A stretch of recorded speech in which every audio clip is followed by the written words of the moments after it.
Hello students, I am Rajeshwar, your geography teacher.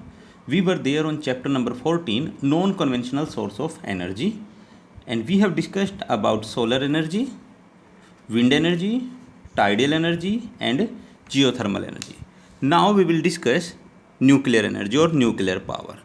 This energy is obtained from the energy stored in the nuclei of atoms like uranium, thorium, platinum, and these are naturally occurring radioactive elements, and when the atoms of these radioactive substance react, they split apart, and this process of splitting of atoms is called the nuclear fission.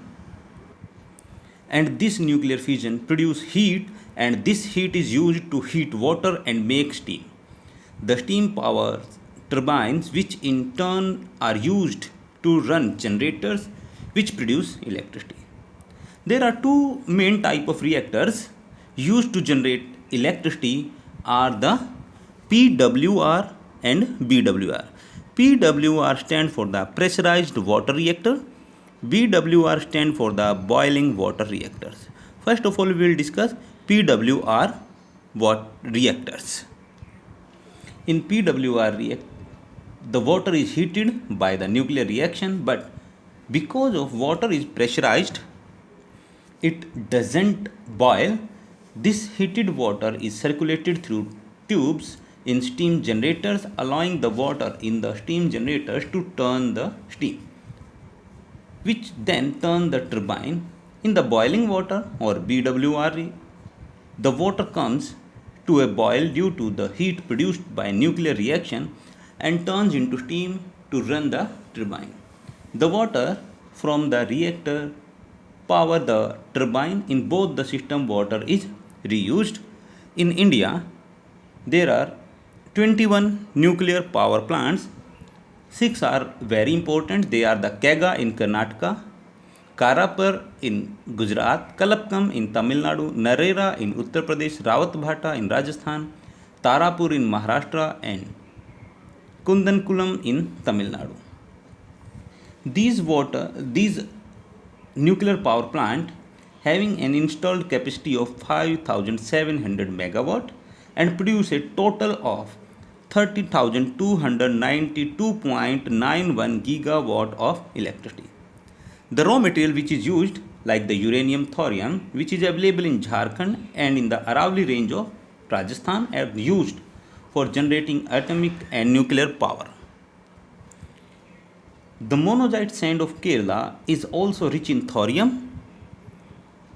India has a flourishing aims to supply 25% of electricity for nuclear power by 2015.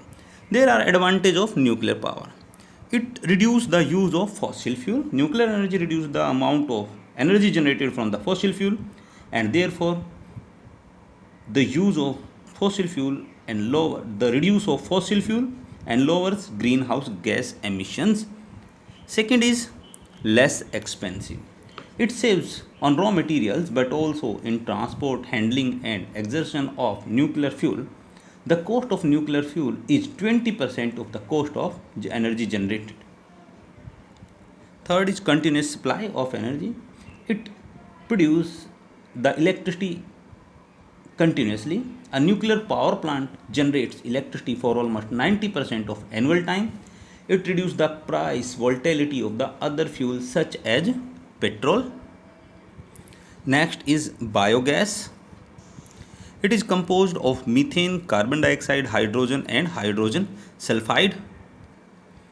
It is produced by the anaerobic degradation of animal and plant waste in the presence of water in biogas plant, or we can call it gobar gas plant.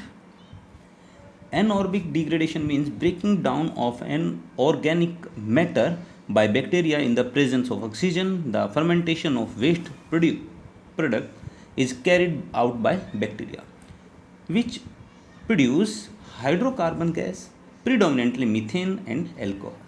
The residue left behind in the tank is rich in nutrients and can be used as a valuable manure.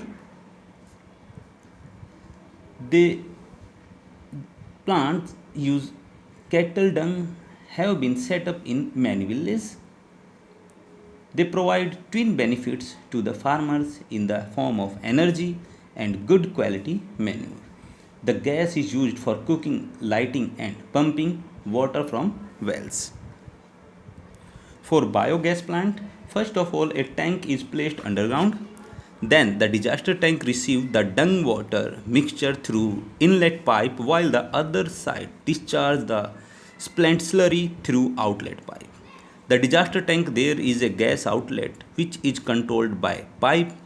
Waste recycle and resource recovery program are now being used from the organic plant waste and night soil. This help in improving the sanitary condition in our cities and villages. The plant generate enriched organic manure useful for supplementing chemical fertilizers. Now we will discuss about the advantage. First of all, clean, non-polluting and cheap. Clean biogas is a clean because there is nothing left behind. Non-polluting, there is no harm for the environment, and cheap because the dung is available free. No storage problem. There is direct supply of gas from the plant, therefore there is no need to store. Third, provide fertilizers. The sludge left behind is a rich fertilizer containing bacterial biomass. Thank you.